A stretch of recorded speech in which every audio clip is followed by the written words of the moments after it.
hard to believe. I've been to that Gaza border. You cannot go 10 feet without running into a 19-year-old with an AR-15 or an automatic machine gun that's an IDF soldier, right? The whole country is surveilled. And so let me just kind of go through this. We don't talk about Israeli politics very often, and most Americans don't know this. The last 9 months, Israel was on the brink of civil war. It's not an exaggeration. This judicial stuff, there were hundreds of thousands of Israelis taking to the streets because Bibi Netanyahu was basically redefining the Israeli constitution. That's not an exaggeration, right? He said the judicial branch has too much power.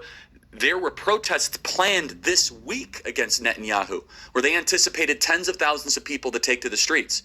That's all gone, Patrick.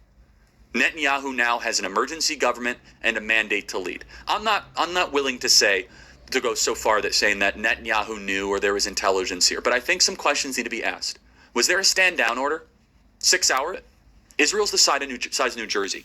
When I took a helicopter ride from Jerusalem to the Gaza border, it's 45 minutes.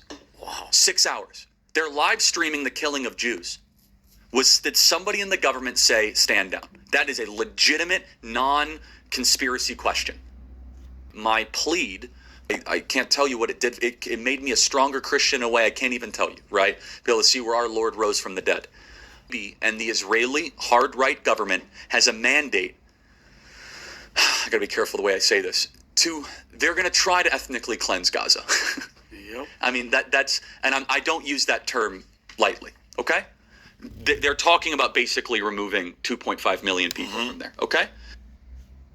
Epstein, with his little friend Ghislaine and Ghislaine's father, Robert Maxwell, who is obviously a spy of the Israeli intelligence agencies, but there was something else going on here. And this is no longer just speculation. First of all, the evidence that shows that Epstein was a creation of either Mossad, Israeli intelligence, American intelligence, Saudi intelligence, or maybe he was just a hired gun.